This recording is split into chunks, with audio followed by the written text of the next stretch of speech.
चतुर्थी का व्रत करने वाली जो माताएं होती हैं, जो चतुर्थी का व्रत करती हैं, आज भी चतुर्थी मान्य हो रही होगी, तो चतुर्थी का जो व्रत करने वाली होती हैं, जो चतुर्थी का पूजन करने वाली होती हैं, उनके भीतर का एक भाव होता है कि जैसे ही शाम का समय आए चंद्रदेव का पूजन करें, चंद्र जब प्रकट हो जाए, कलश भर लिया, उसके नीचे आखा दाना रख दिया, चावल गेहूं जो भी आप रखते हो पूजन के लिए, ऊपर पात्र आदि रख दिया जलाशय, फिर अपन ने घी का दिया लगाकर पूजन भी कर ली। तो जो चतुर्थी का पूजन करने वाली होती हैं, जो चतुर्थी का नियम व्रत धारण करने वाली होती हैं, बड़ी बड़ी चतुर्थियां करती हैं या उसका नियम धारण करती हैं, तो चतुर्थी का जो पूजन करती हैं वो किस चीज के लिए होता है? केवल संतान, पुत्र, परिवार, हमारा कुटुंब, हम जिस कुल में हैं, हमारा कुल वैभव की ओर बढ़े, संपदा की ओर बढ़े और उसकी आयु बढ़े,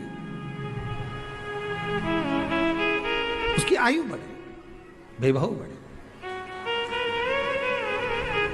बहुत ध्यान दीजिएगा महाराज, चतुर्थी की पूजन में जो आप आखा दाना रखते हो, गेहूं वगैरह कुछ भी जो रखते हो, उसकी बड़ी महत्वता होती है महाराज।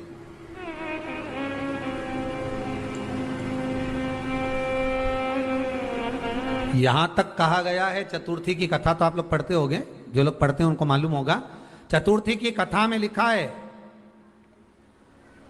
चौथ माता के व्रत में वर्णन किया गया है कि वो आखा दाना जो रखा जाता है, मान लो कोई जरूरी काम होता है तभी आखा दाना को रखा जाता है, संभाल के रखते हैं कि हम इस काम के लिए जा रहे हैं और हमारा ये कार्य सफल होना चाहिए।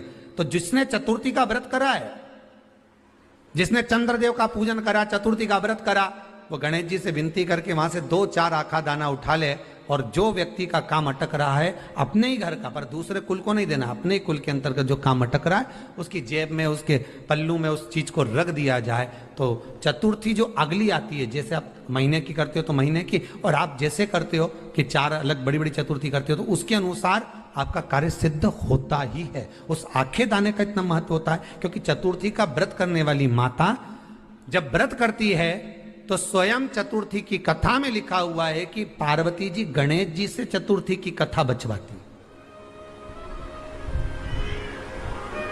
चतुर्थी की कथा बाची किसने थी? स्वयं गणेश जी महाराज ने। और सुनी किसने थी?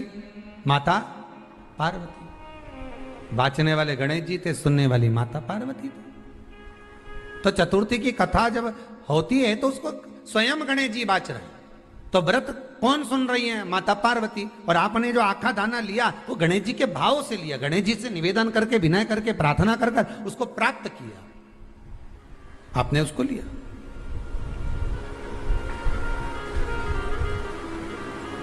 फल प्रदान कर देता है, कार्य की सिद्धता देता है। और एक और चीज ध्यान रखिएगा, जिसको पथरी की बीमारी हो या किडनी लीवर में कोई तकलीफ उत्पन्न हो जाती है, डायलिसिस चल रहा हो या डॉक्टर बोल रहे हो कि चेंज करना पड़ेगा, तो उसके पहले कोई सी भी 4 चतुर्थी, कोई सी भी 4 चतुर्थी, सफेद दुर्वा, जब गणेश शिव महापुराण की कथा बाची थी पिछले वर्ष की, शायद हमारे चैनल पर डली होगी, आप जब जाएंगे तो उसमें प्राप्त होगा। तो सफेद दुर्वा, और दुर्वा का भी वर्णन करा था कि दुर्वा कहाँ से उत्पन्न हुई थी, दुबा का भी व्याख्यान वर्णन करा था कि दुबा का महत्व क्या है, इसको अमृत क्यों कहते हैं, उसका भी वर्णन करा गया था कि सारे पेड़ पौधों को काट कर पटक दो वो सूख जाते हैं, पर दुर्वा को भले काट लिया, 1 साल बाद वापिस ले जाकर डाल दो और पानी के अंदर दुर्वा हरी हो जाती है, अमृत कहते हैं उसको। तो उसमें सफेद दुर्वा, जिसका किडनी लीवर का प्रॉब्लम होता हो, उसको सफेद दुर्वा बाल चंद्र का स्मरण कर कर 7 बार घुमाकर वो सफेद दुर्वा सुबह के समय खाली पेट थोड़ी सी दुर्वा का भाग दांतों से चबा चबा कर उसको निगल लेना चाहिए। पथरी होती है तो 15 से 20 दिन में वो बाहर निकल जाती है, किस मार्ग से निकले, यूरिन आदि के माध्यम से वो बाहर हो जाता है। और अगर किडनी लीवर की प्रॉब्लम होती है, डायलिसिस चल रहा होता है, तो उसमें भी आपको सुख की प्राप्ति होती है। हफ्ते में अगर 2 डायलिसिस हो रहे हैं तो हो सकता है बाबा चाहेगा विश्वनाथ तो 1 कर देगा, धीरे धीरे उसको फिर 4 चतुर्थी कर लीजिए। सफेद दुर्वा का, सफेद दुर्वा कहाँ मिलती है? तो कहा जहां जलाशय होता है, जहां कुआं हो, बावड़ी हो, तालाब हो, पानी जहां भरा रहता है, उसके नजदीक में सफेद दुर्वा उत्पन्न होती, सफेद दुर्वा मार देती। सफेद दुर्वा का स्मरण शिव कथा कह रही है। अगला वर्णन किया है भगवान। तो बालचंद्र चतुर्थी का स्मरण करते हुए कहा कि आप जो व्रत कर रहे हो उस व्रत की पूर्णता में जिस भगवान का भजन कर रहे हो उस भगवान से पूर्ण फल की कामना हो आपकी। एक स्त्री, जितने पूरे विश्व में लोग कथा श्रवण कर रहे हैं, देश विदेश में बैठकर भक्त इस पवित्र प्रांगण में बैठकर कथा श्रवण कर रहे हैं, वो अपने भीतर एक उतारिएगा। पुरुष और स्त्री में एक अंतर है। पुरुष जब भगवान के मंदिर में जल चढ़ाता है, जल अगर चढ़ा रहा है तो वह अपने माता पिता, अपने नाना नानी को पार लगाता, दादा दादी को पार लगाता। पर शंकर के मंदिर में अगर कोई स्त्री, कोई नारी, कोई लड़की, कोई कन्या, कोई बेटी, कोई मां, कोई वृद्ध भी अगर शंकर के मंदिर में एक लोटा जल चढ़ा रही है तो वो अपना मायका और अपना ससुराल दोनों की 71 पीढ़ी को पार उतार देती है। और कितना सुंदर कहा माता पार्वती जी ने भगवान शंकर से अमरनाथ की गुफा में प्रश्न करते हुए कहा कि पुरुष भगवान की सेवा में लगे, भजन में लगे, मंत्र उच्चारण में लगे तो उसका फल पुरुष को प्राप्त होता है। पर अगर स्त्री, नारी अगर भगवान शंकर की आराधना में लगती है, शिव की भक्ति में लगती है, तो हे भोलेनाथ उसका फल किस किस को मिलता है। शिव महापुराण की कथा कहती है, भगवान शंकर का चरित्र कहता है, पुरुष का करा गया पुण्य पुरुष को प्राप्त होता है।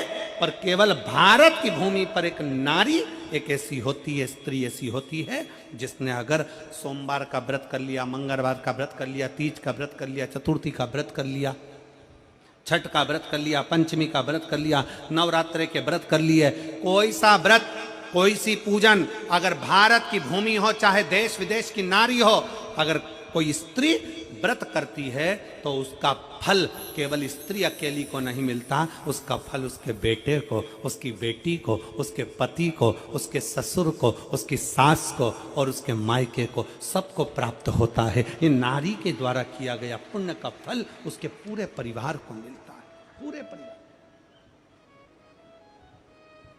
शायद आप लोगों को मालूम है कि नहीं मालूम, हमें ध्यान में नहीं है।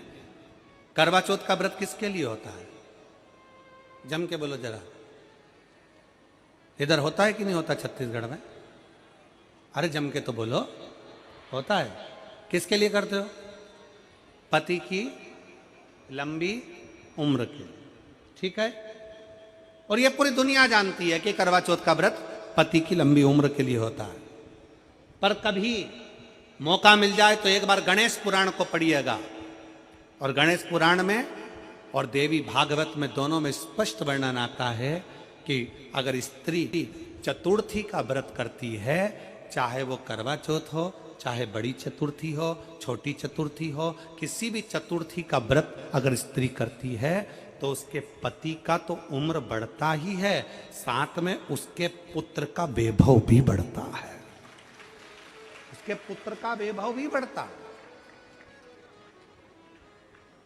उसकी संतान का सुख भी बढ़ता है। तो कोई ये विचार ना करे कि करवा चौथ का व्रत केवल पति के लिए होता है। शिव महापुराण की कथा कहती है कि करवा चौथ का व्रत अगर स्त्री करती है तो पति की तो उम्र बढ़ती है, साथ में उसके बच्चों का वैभव भी बढ़ता है। कोई व्रत अगर स्त्री करती है, नवरात्रे का व्रत कर रही है, नवरात्रे में उपवास रख रही है, उसका फल सबको मिलता है, उसके पूरे घर को प्राप्त हो, पूर्ण घर।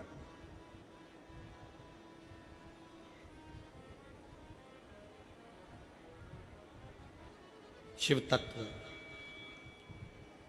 शंकर की अविरल भक्ति, शिव की उपासना। मंत्री से ज्यादा मंत्र पर भरोसा रखो, मंत्री से ज्यादा मंत्र पर भरोसा रखो, और संसार से ज्यादा मेरे महाकाल पर भरोसा रखो। तो नहीं मालूम कि गणेश जी कब फ्री रहते हैं? हमने कहा गणेश जी फ्री रहने का केवल एक समय होता है, एक टाइम होता है, एक पल होता है, एक घड़ी होती है। गणेश जी की सबसे पहली जो आरती हो, उस आरती के समय पर अगर धूप बत्ती जलाई जाए या गोबरी को जलाकर उसमें गूगल छोड़ी जाए और गूगल छोड़ने के बाद गणेश जी का नाम ध्रुम वर्ण कह दिया जाए, तो गणेश जी को तुम्हारे घर की पूजा स्वीकार करना पड़ती है। बस वो समय हम जानते,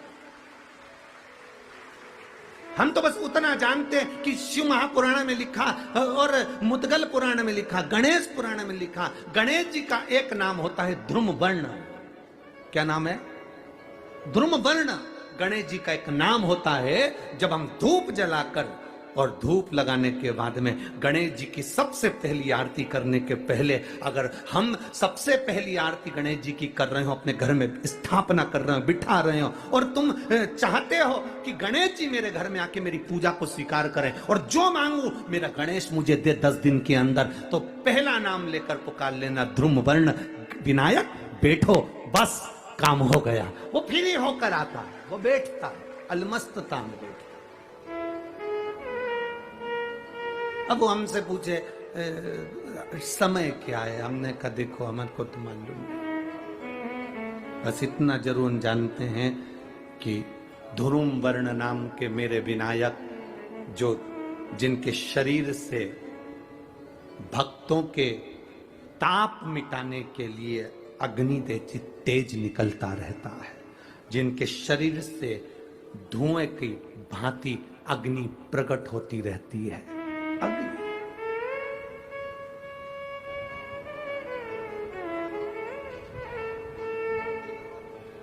हम तो उनको पहचानते हैं जो दुनिया के ताप मिटाने के लिए प्रगटा, उनके शरीर से अग्नि धुआं तेज पुंज प्रकट हुआ, वो ध्रुम वर्ण विनायक साधारण, उसका केवल नाम उच्चारण कर कर भी अगर विराजित किया जाए, वो आया स्वीकार करेगा। 10 आप अभी तक बिठा लेते थे सिद्धि विनायक आओ, मयूरेश्वर आओ, भगवान को बल्लेश्वर पधारो, आपने बुलाया, आया वो, बैठा वो, ऐसा नहीं कि नहीं बैठा, पर हमें समय का भान नहीं हो पाया। हम किस समय पर भगवान को रिझाएं? परमात्मा को रिझाने का कोई समय होता है? भगवान को तो जब तुम्हारी मर्जी पड़ जाए, जब तुम्हारा दिल कर जाए, तब मेरे भगवान को रिझाने का प्रयास करो, वो तुम्हारे करीब में आकर बैठ जाएगा। जब तुम्हारा मन पड़े, जब तुम्हारी मर्जी पड़े। जिनको शुगर की बीमारी हो, बीपी हो, उनसे निवेदन करूंगा, गणेश जी का दांत जो टूटा हुआ है, उस टूटे हुए दांत के भाग की ओर 5 दुर्वा सफेद दुर्वा, पानी का जो जलाशय होता है, कुआं होता है, बावड़ी होती है, तालाब होता है, नदी होती है, वहां लगती है सफेद दुर्वा। 5 सफेद दुर्वा टूटे हुए दांत की ओर समर्पित कर दें। दोपहर में ठीक 12 बजे वही दुर्वा 5 मिनट बाद उठा लें और उस दुर्वा को एक दिन में सुबह खाली पेट एक दुर्वा को खा लें।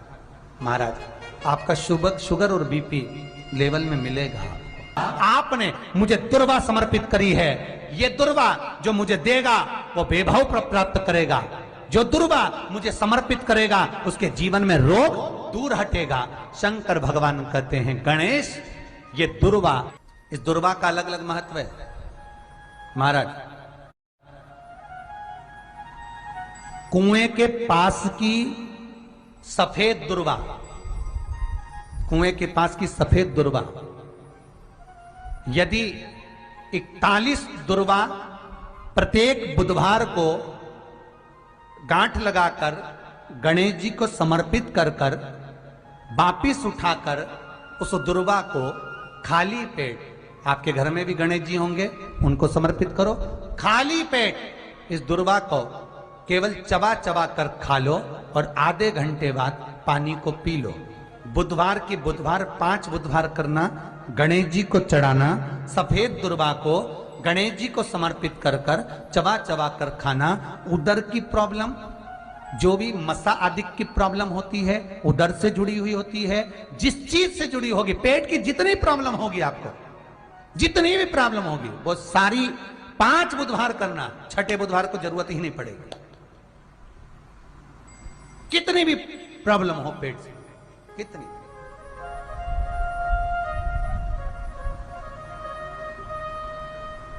पेट से जुड़ी हुई प्रॉब्लम जितनी भी होगी समा, यही दुर्वा, पेट की तकलीफ रहती है, श्वास की तकलीफ रहती है, उसके लिए दुर्वा का भी व्याख्यान इसमें किया गया। यदि चतुर्थी के दिन सात गांठ वाली दुर्वा 21 ले लो और चतुर्थी के दिन गणेश जी को समर्पित कर दो। पंचमी तिथि को उस दुर्वा को उठाकर दूध में डाल दो और उस दुर्वा को दूध में डालकर उस दूध में उस दुर्वा को मल लो, और जिसके सफेद चमड़ी पड़ गई हो, चर्म रोग हो गया हो, उस दूध को उस दुर्वा के साथ, दूध नहीं भी हो तो पंचमी के दिन दुर्वा का लेपन शरीर पर कर लें। आधे घंटे तक करने पर पंचमी को प्रदोष काल में स्नान कर लें। महाराज आपको चर्म रोग में आराम लग जाएगा, सफेद चमड़ी अपने असली रंग में आना प्रारंभ हो जाएगी। गणेश पुराण दुर्वा का मूल बता। महाराज 21 दुर्वा के 108 बंडल बना लो।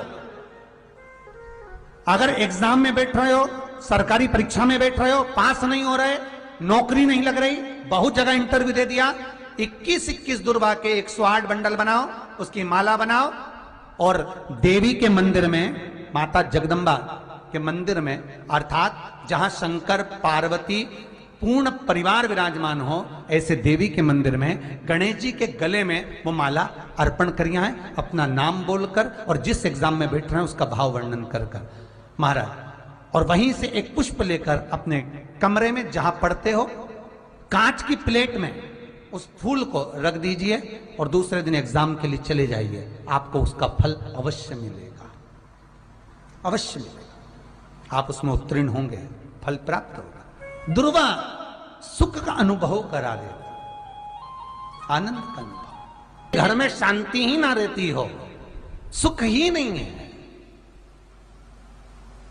क्लेश 24 घंटे बना हुआ है घर में, ना कोई बात ना कोई प्रसंग, उसके बाद भी सबका मुंह फूला हुआ है, उसके बाद भी सबका चेहरा उतरा हुआ है।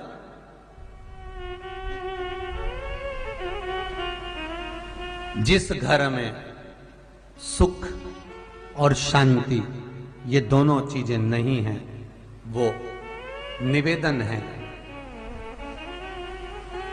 लाल वस्त्र में लाल फूल रखकर उसमें थोड़ा धना, धना जानते हो, वो खड़ा धना आता है, धना पाउडर नहीं, धना, हरा धना, और 5 गोल सुपारी, जो गोल सुपारी होती है पूजन वाली सुपारी, 5 पूजन वाली सुपारी, 5 बेलपत्र इस लाल वस्त्र में रखकर घर के मध्य भाग में पूरे घर का केंद्र बिंदु मिला लो, पूरे घर का नाभि कोण मिला लो, पूरे घर का नाभि स्थल, मध्य स्थल मिलाकर वहां पटे पर रखकर कुंकू चावल से पूजन कर कर उस पर 3 बार पानी को फेर कर भगवान श्री गणेश जी महाराज के मंदिर में बिना बोले जो रख कर आ जाता है, उसके घर में कभी क्लेश नहीं होता, सुख और शांति ये दोनों प्रवेश कर जाती है। भगवान शंकर का शिवलिंग बेलपत्री के पेड़ के नीचे बनाना, साथ में गोबर के विनायक बनाना, गोबर का गणेश, और गोबर का गणेश बनाकर एक छोटी सी पिंडी जैसी माता जगदम्बा के लिए एक ढेली रख देना गोबर की, महाराज मिट्टी या गोबर की। इन तीनों स्वरूप का पूजन आप करना बड़े प्रेम से, चंदन चंदन आदि अक्षत पुष्प समर्पित कर कर, कच्चा दूध तीनों पर चढ़ाना, दही तीनों पर चढ़ाना, शहद तीनों पर चढ़ाना, घी तीनों पर चढ़ाना, शक्कर तीनों पर चढ़ाना, पूजन कर कर एक इतना बड़ा लाल वस्त्र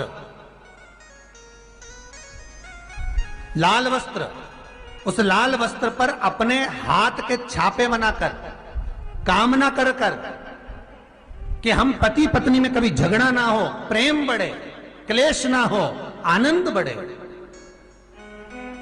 छापे लगाकर उस वस्त्र से उन मूर्तियों को ढाक देना। पूजन कर कर घी का दिया लगाकर ढाक दीजिए। 108 चावल के दाने लेकर एक एक चावल का दाना अपनी कामना कर कर उस वस्त्र पर डाल दीजिए। वस्त्र का चावल अपने ऊपर बाद में छिड़क लीजिए। मूर्तियों का पूजन कर फिर वापस पूजन कर कर विसर्जन कर दीजिए। अगर अदालत में केस भी चल रहा होगा तलाक तक का, तो भी प्रेम बढ़ सकता है और आपका जीवन सुखमय हो सकता है, आनंदित हो सकता है। कोई पैसे नहीं दे रहा, अवश्य करें। कोई धन नहीं लौटा रहा, अवश्य करें। कहीं किसी कंपनी में आपका पैसा उलझ गया है, नहीं मिल रहा है, अवश्य करें, मिलेगा फल।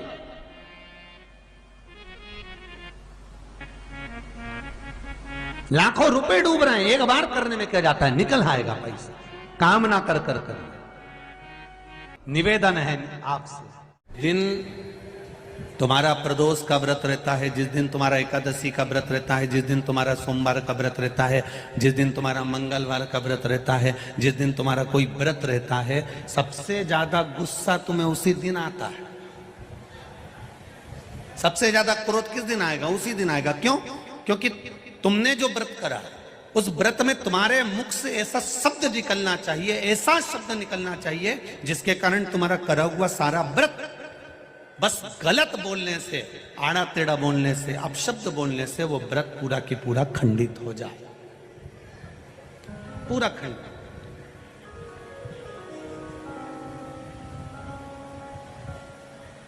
ये पूरी दुनिया की पहली कथा है जिसमें 48 घंटे पहले पूरे पंडाल भर चुके थे।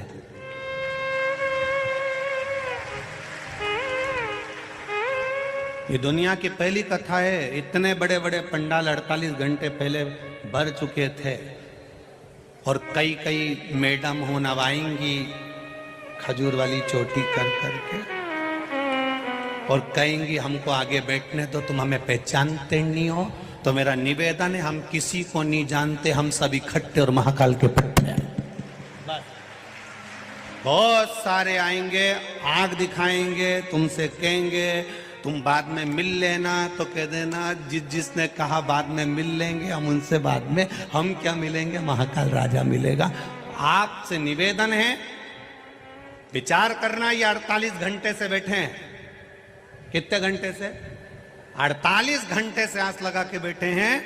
2 दिन हो गए इनको ऐसा कैसा डेरा जमाए हुए, ऐसी कैसे बैठे हुए, बस एक आस लेके बैठे हैं। 1 बजेगी, 4 बजे तक कथा मिलेगी, वहीं खा रहे, वहीं रह रहे।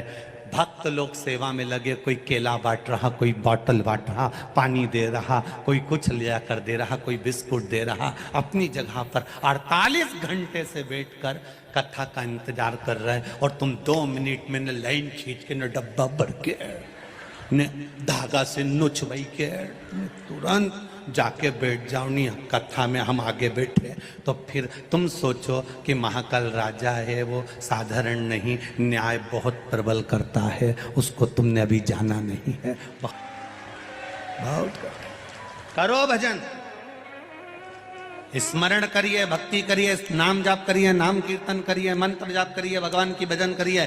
अवंतिका नगरी में जितने दिन रहो, उज्जैन की नगरी में जितने दिन रहो, जितने दिन महादेव की पावन धरा पर, कंकर शंकर की भूमि पर रहो, 84 महादेव की धरा पर रहो, अवंतिकापुरी में जितने दिन रहो, काल भैरव की धरा पर, मां हरसिद्धि की धरा पर, चिंतामन गणेश की धरा पर जितने दिन निवास करो, उतने दिन तुम्हारे मुख से श्री शिवाय नमस्तुभ्यम निकलना चाहिए। पल पल में जपना, पल पल में भजन करना। वो राजा है, अपनी प्रजा से रोज मिलने जाता है, मेरा विश्वास करता है। दुनिया में कहीं किसी राजा की सवारी नहीं निकलती, केवल उज्जैन में महाकाल राजा की सवारी निकलती है। प्रतिदिन हर सोमवार बड़े से बड़े फंक्शन में, सावन हो, भादो हो, कुंवार हो, कार्तिक हो, कोई भी अधिक मास हो, मेरे महाकाल बाबा अपनी प्रजा से मिलने के लिए साथ निकलते हैं केवल उस प्रजा का हाल जानने के लिए, तो मेरा विश्वास कहता है अभी भले महाकाल राजा की सवारी ना निकले, पर मेरा विश्वास कहता है वो ताले तोड़कर रोज 7 दिन तक तुमसे मिलने के लिए आएगा, प्रतिदिन आएगा।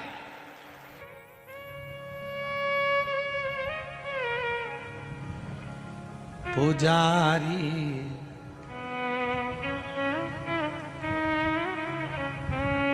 पुजारी खोल जरा पटरा,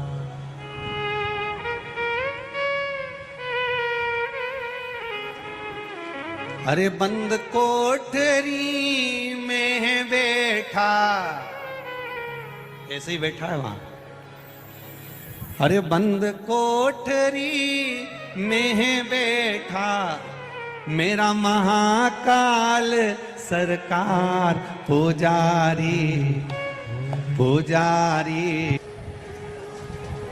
सौम्य दर्शना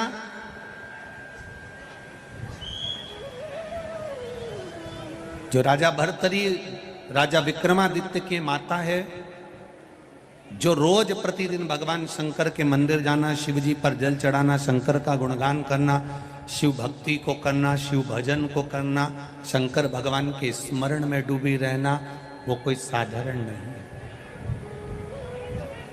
कितना सुंदर राजा विक्रमादित्य कि ये पावन धरा की कथा कर रही है। जो नारी, जो स्त्री शंकर भगवान का भजन करती है, शिव तत्व को जानती है, शंकर भगवान को 1 लोटा जल चढ़ाती है, शिवलिंग के सुंदर पूजन को करती है, स्मरण करती है, भजन करती है, शंकर भगवान की अविरल भक्ति में डूबी रहती है, शंकर भगवान के अभिषेक में, पूजन में, अर्चना में, नाम जाप में डूबी रहती है, शिव महापुराण की कथा कहती है। और ये अवंतिका नगरी की पावन कथा कर रही है, और इस अवंतिका का इतिहास कहता है वो नारी, मान लो अपने कर्म के कारण, पूर्व के कर्म थे, पुराने कोई कर्म होंगे जिसके कारण बस हो सकता है कि नारी का सौभाग्य रहता ना रहता, कोई अपने पति के कंधे पर जाती, कोई नहीं जा पाती, तो मान लो हमारे पूर्व के कर्म के कारण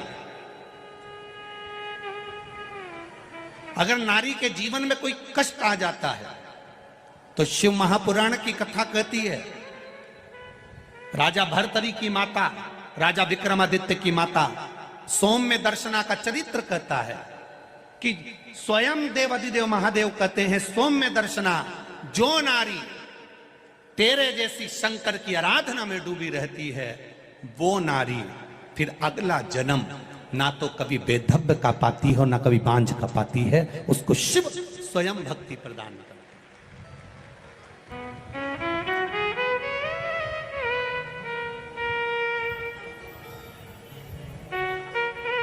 माता लक्ष्मी एक बार भगवान विष्णु से प्रश्न करी है कि ये सारा ठाट भगवान नारायण, आपको बैकुंठ का राज्य कैसे मिला, आप बैकुंठ के अधिपति कैसे बने, आपको जो बैकुंठ कैसे प्राप्त हुआ?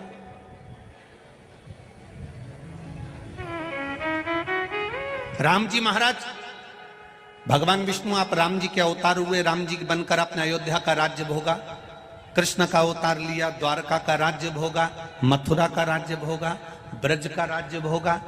आखिर आपको ये राज्य हर घड़ी, हर पल, हर क्षण कैसे प्राप्त होते हैं,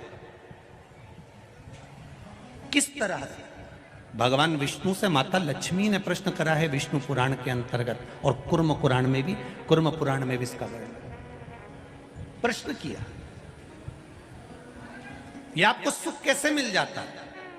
आपको बैकुंठ का राज्य मिल गया, आपको द्वारका का राज्य मिल गया, आपको अयोध्या का राज्य मिल गया, आपको रावण की लंका दूसरे की थी वो लंका का राज्य आपको प्राप्त हो गया, ये कैसे प्राप्त हो जाता है? भगवान विष्णु ने अपनी धर्म पत्नी माता लक्ष्मी से कहा, लक्ष्मी मैं प्रतिदिन शंकर के शिवलिंग की आराधना करता हूं। लक्ष्मी जी ने कहा, क्या नाथ मैं शिवलिंग की आराधना कर सकती हूं? क्या मैं शंकर के शिवलिंग का पूजन कर सकती हूं, उसकी आराधना कर सकती हूं? भगवान कहते हैं, भगवान विष्णु ने माता लक्ष्मी से कहा, लक्ष्मी, सारे देवी देवताओं ने अलग अलग शिवलिंग का निर्माण करा। किसी ने पारद का शिवलिंग बनाया, किसी ने मोती का शिवलिंग बनाया, किसी ने स्फटिक का शिवलिंग बनाया, किसी ने स्वर्ण का शिवलिंग बनाया, किसी ने हीरे का शिवलिंग बनाया, किसी ने पन्ना का शिवलिंग बनाया। तुम्हारी मर्जी पड़े, तुम वो शिवलिंग का निर्माण करो।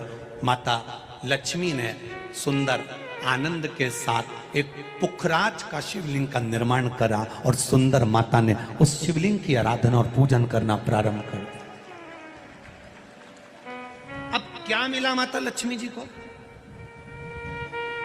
लक्ष्मी जी को मिला क्या?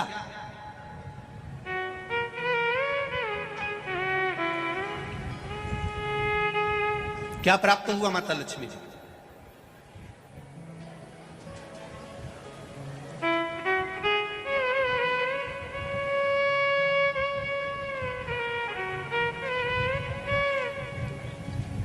भगवान कृष्ण की प्रिया है राधिका जी, राधिका जी के प्रिय हैं भगवान कृष्ण।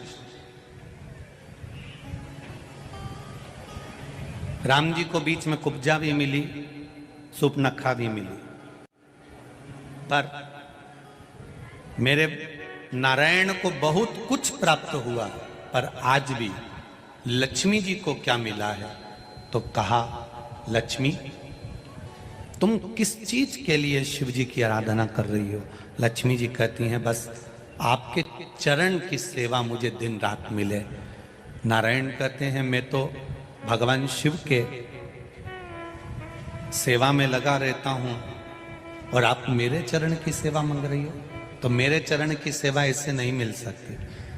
कोई देगा तो वो देवाधिदेव महादेव ही दे सकते। घोर तप माता लक्ष्मी ने करना प्रारंभ करा।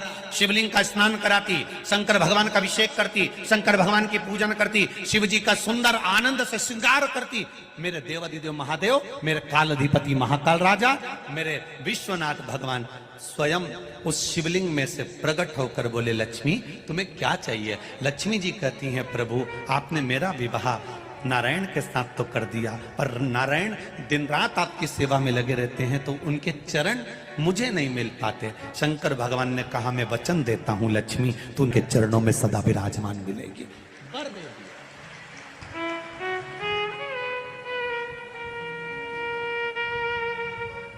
ब्राह्मण हो, क्षत्रिय हो, वैश्य हो, शूद्र हो, बच्चा हो, जवान हो, बूढ़ा हो, बेटी हो, बेटा हो, नारी हो, पुरुष हो, जो है अगर वो शिव की आराधना में लगा है, उसका मनवांछित फल की पूर्ति हुई है, प्राप्ति हुई है। और कोई तुमसे कहे कि स्त्री शंकर भगवान का आराधना कर सकती है, पूजन कर सकती है, तो दूर नहीं जाना।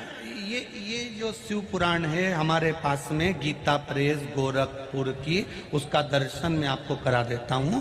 ये शिव पुराण गीता प्रेस गोरखपुर की है, तुम भी बाजार से लेकर आना। इसका 73 नंबर का पेज निकाल कर पढ़ना विद्येश्वर संहिता में से। उसमें लिखा हुआ है, जो नारी शंकर भगवान का स्नान कराती है, श्रृंगार करती है, पूजन करती है, वो संसार सागर से मुक्त होकर मां पार्वती की परम सखी बनकर विराजमान होती है। यह विद्येश्वर संहिता कह रहे।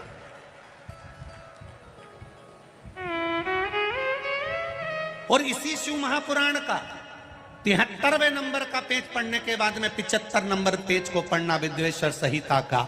उसमें लिखा है, जो शंकर भगवान को जल चढ़ाकर उस जल का आचमन करता है, वो 3 ताप से दूर हो जाता है। ये मेरा निवेदन है आस्था चैनल वालों से। पन्ना में निकाल रहा हूं और उसको मैं लाइन से अक्षरों पर लाइन दिखा रहा हूं। मेरा निवेदन है, आप भी बताना कि शंकर जी पर जल चढ़ाकर पीने का कितना लाभ है। प्रश्न नंबर 75।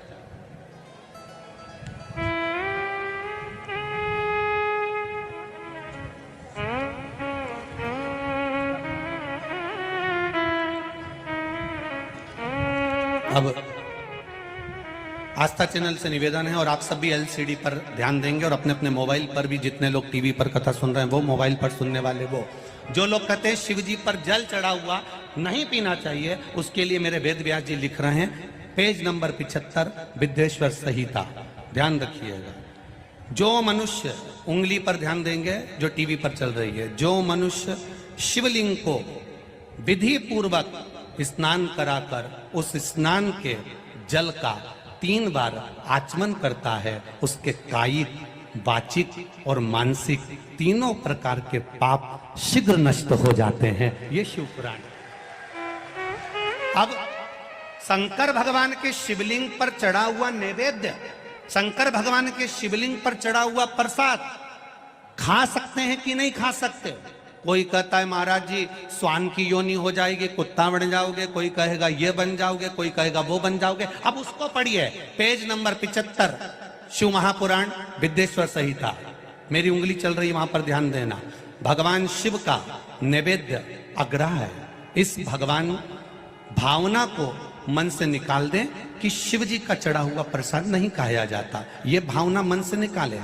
शिव के नैवेद्य को देख लेने मात्र से भी सारे पाप दूर हो जाते हैं, खाने की तो बात ही दूसरी है। अब क्या लिखा है अगली लाइन, उसको खा लेने पर तो करोड़ों पुण्य अपने भीतर आ जाते हैं।